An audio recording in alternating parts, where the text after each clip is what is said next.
Okay, so special episode Wednesday, December 20th. This is the episode 3117, 3118, and 3119. Tatanungin natin itong marites nito. Ito. Kasi siya nagsasabi, lahat naman ng barahan nagsasabi ng katotohanan. Ito lang siya, specific. So, alamin natin kung ano talaga yung mga pag-uugali, na ilalabas niya na magiging sanhi ng problema natin ngayon or magiging blessing ba para sa atin sa araw ng Miyerkules. Una, sweet greens. Pangalawa, pride. And pangatlo, accident, lagot. So, ito yung pinaka hindi maganda, di ba? Kasi minsan, hindi naman minsan, kadalasan, lahat ng swerte or lahat ng positive at negative binadaan sa panaginip. So, kung meron mang mga bagay na napanaginipan kayo, kailangan nyo i-consider yon as warning. And then, kung meron kayong mga problema, huwag nyo pairalin yung pride nyo, yung ego nyo, yung self-esteem ninyo. Kasi ito yung magdudulot sa inyo or maglalagay sa inyo sa mga aksidente or sa mga injuries, danger, at saka kung ano-ano pang nangyayari sa buhay niyo. Kasi minsan, hindi na talaga lahat naman na matigas ang ulo, nagkakaroon ng kapahamakan. Kapag halimbawa, binibigyan ka ng warning sa buhay mo na wag mo gawin ito yung sundin mo. Tapos ayaw mo, dahil sa matigas ang ulo mo, dahil sa pride mo, kahit hirap ka na gutom ka na, dahil sa pride mo, ayaw mo sabihin. Halimbawa, sa boss mo na kailangan mo mag-cash advance, kailangan mo ng pera, portion of that, kasi alam mo din na may pagkakamali ka, pagkukulang ka, kaya siguro, ito yung nagiging dahilan kung bakit napapahamak ikaw. Yung iba kasi literal na napapahamak sa aksidente, yung iba naman napapahamak sa injuries, yung iba sa sa mga sitwasyon. Halimbawa, nadadamay ka sa gulo, nadadamay ka sa kung ano-ano or nasasangkot ka sa mga bagay-bagay na hindi naman talaga kailangan na masangkot ikaw. So, sa inyo, sa ngayon nito sinasabi ko sa inyo, posible na yung blessings ninyo or yung mga problema ninyo ay idadaan sa panaginip. So, kailangan nyong tanggapin yun as warning. Tapos, kung itong panaginip na ito, halimbawa, may tao kayong ayaw, hindi nyo kasundo. Tapos na panaginipan nyo, sinabi doon ni universe, sumuko ka, isuko mo na yung pride mo, isuko mo na yung ego mo, humingi ka ng tawa doon, kausapin mo, tapos, kasi yun lang yung tanging solusyon sa sitwasyon mo, sa problema mo. Meron namang portion na dinadaan sa panaginip para mauntog ka sa katotohanan. Minsan sasabihin doon sa panaginip mo, sundin mo talaga kung ano yung nagpapasaya sa'yo, huwag yung dikta ng ibang tao. Kasi may mga ganong portion sa buhay. So, ikaw naman, ayun, uupo ka, mag-iisip ka, di ba? Na minsan, hindi mo na namamalayan na may mga tao na sa paligid mo. At kahit alam mo, na gusto mo, mahal mo, o ayaw mo dahil sa pride mo, di ba? Ayaw mo ipakita.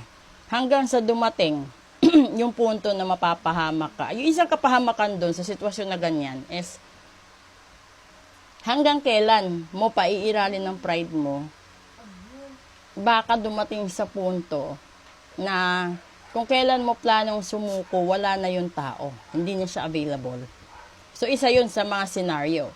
Yung posible din na mangyari dyan is, kung ikaw yung nakapanakit, ikaw yung nang iwan, ikaw yung hindi tumupad sa pangako, wag mong asahan na yung iniwanan mo, siya pa yung maghahabol sa'yo. Di ba? Dapat ikaw yung mag-exert ng effort. And then, katulad din ito, halimbawa, meron kang ninakawan. Tapos, nahuli ka, ayaw mong umamin. So, si karma nanonood. Pagdating sa kalsada, yun, nadisgrasya ka. O, di wala. Ganun din yung buhay. So, kung halimbawa din, no, sa sitwasyon ng iba, no, mga chismis, yung mga ganun, nanira ka ng puri ng ibang tao, pinahiya mo sa karamihan, and then nahuli ka, nabuko ka, ayaw mong umamin. And then, kahit sabihin na natin na harap-harapan, ayaw mo pa rin, ando doon naman si karma na magbibigay sa'yo ng parusa. Ang masaklap pa doon, damay ang lahat-lahat ng tao sa paligid mo, sa kamalasan. So, yun na yung dapat mong pag-isipan, di ba? Kasi yung daily episode natin, ando doon yung magic, ando doon yung good luck, at ando doon yung katotohanan. Dito naman, dinadaan yung warning sa panaginip, pero tinutumbok na yung isa sa dahilan kung bakit ka nagkakaroon ng tambak na problema is yung pride mo, yung ego mo, kasi ayaw mong tanggapin na natagpuan mo yung taong katapat mo, natagpuan mo yung tao na magpapasuko sa damdamin mo, natagpuan mo yung tao na minsan hindi mo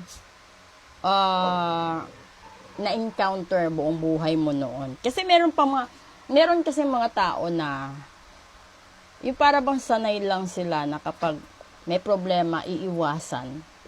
Kapag may problema, iiwasan. Ganun lang sila. Doon sila expert sa mga ganun. And then, dumating yung panahon na gusto mong iwasan yung sitwasyon uli.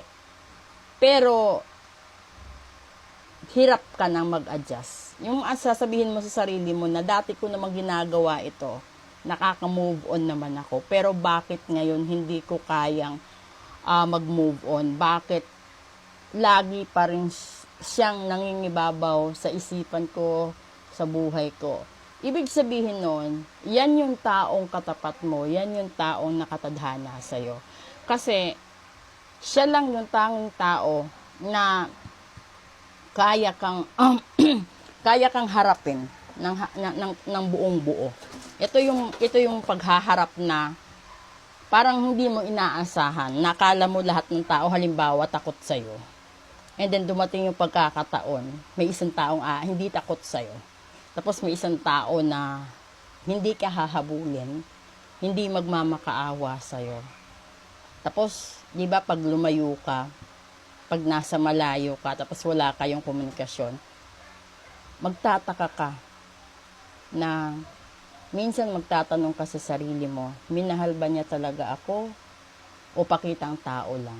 Kasi magtataka ka kung totoo kang mahal, bakit nga natiis na hindi ka makausap? Ibig sabihin nun, yan yung tao na nakatadhana sa'yo. Kasi natiis ka tinikis ka niya. So, ibig sabihin nun, kung yung tao na yun, dati mong nakasama, at napakaganda ng takbo ng buhay mo, napakaganda ng mood mo, napakaganda at napakagaan ng lahat-lahat sa buhay mo. At ngayon, namumuhay ka ng opposite, di ba? Na para kang walang-wala na. Kahit may kinakain ka pa, parang pakiramdam mo wala. Kahit nakakatulog ka, kahit andyan sila, parang wala. So, ibig sabihin, hindi yung kasama mo ngayon ang hinahanap ng puso't isipan mo. At ito yung dulo ng baraha na revealer of truth. Dinadaan sa panaginip, tanggapin mo. Ngayong taong kasama mo ngayon, ay hindi yung taong gusto mong makasama habang buhay. So, harapin mo ang lahat-lahat ng consequences, lahat-lahat, at sabihin mo sa kanila, sabihin mo yung katotohanan, kung sino gusto mo, sino nagpapasaya sa'yo. Kasi sa bandang huli, ikaw lang din yung masasaktan, ikaw mahihirapan kapag hindi mo tinupad ang panawagan ng tadhana para sa'yo. Okay? Proceed tayo sa English episode.